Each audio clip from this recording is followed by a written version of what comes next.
Well, let's talk before we open it up to questions about your second company, Rodan and Fields. What is it?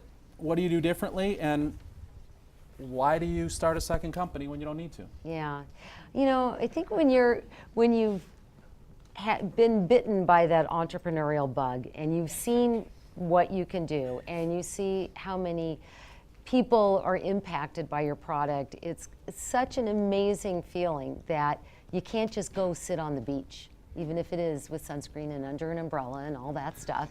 It would be hard for me to fathom. My parents in their 80s still work full time.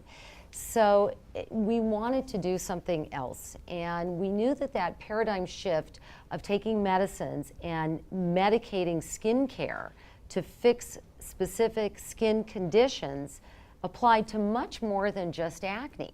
It applies to a whole host of concerns that people have that, again, affect people's self-esteem. So there are needs, not wants. I think that's something important and maybe in the questions will come up.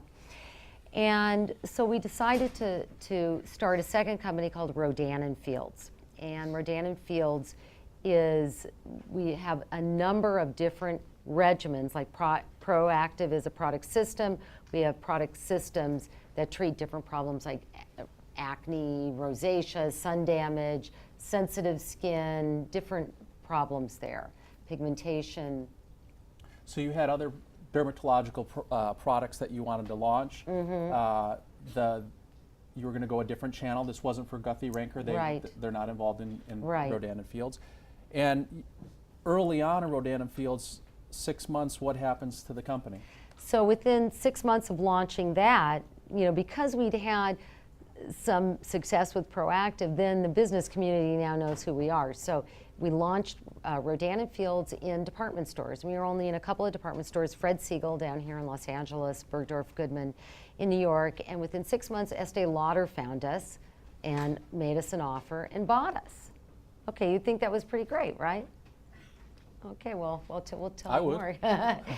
But as it turns out, while they are wonderful people, terrific, ethical, awesome business people, it was not a good fit for us.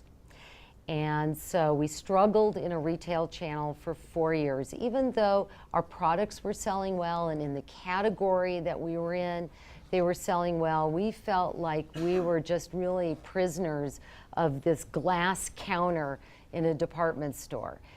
And recognized that most people were coming in to buy our Rodan and Fields product, which was now sold at about 30 or so Nordstrom and a lot of Macy's. They were buying it not because of the department store doing anything to advertise it at all, because they weren't, or really even Estee Lauder wasn't out there advertising it. It was because of word of mouth. And word of mouth is what sold Proactive. We knew that. We knew that it wasn't just the infomercial that sold Proactive.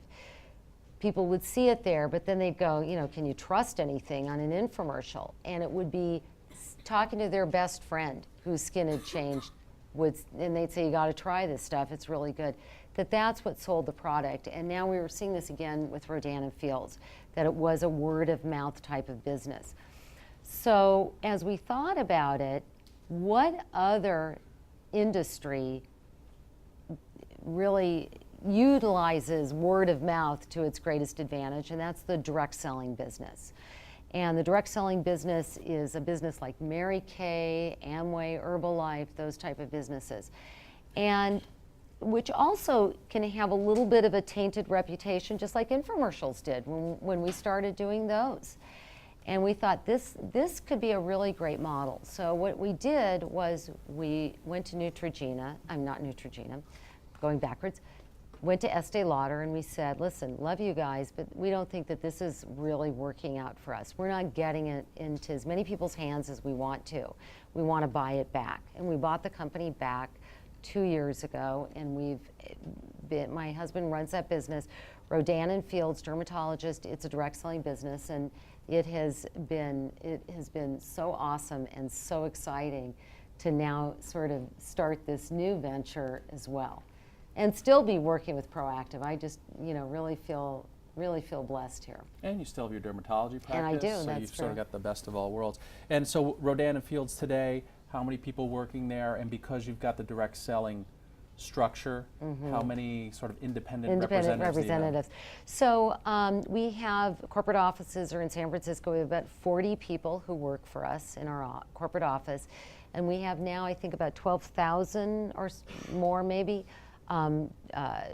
consultants. We call them consultants, our direct sales people throughout the country. And it's growing, and it's been very exciting. And you know, it's really been another dream come true, and we're really seeing great things out of it. Not only making a difference, again, with people's skin, their self-esteem, but even taking it a step further. And as having experienced the wonders and the awesomeness of being a successful entrepreneur, what this business is about is creating entrepreneurial opportunities for anybody else who wants them out there. You know, we provide the template, the business, the products, everything there, so that if somebody does want to join our organization as a direct selling person or a consultant, that it's all there for them, that they can take it and run with it without having to make really any significant investment.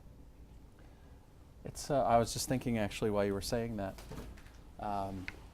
that model works so well in Brazil, that network's already set up. That's the way most things are sold. And God bless them, Brazilians spend a disproportionate amount of money on beauty and health, and it's a great place to be, but I'm sure you're exploring all that. Questions, let's open it up for Katie Rodan. Questions, I'll get this aisle. Who wants to start us off?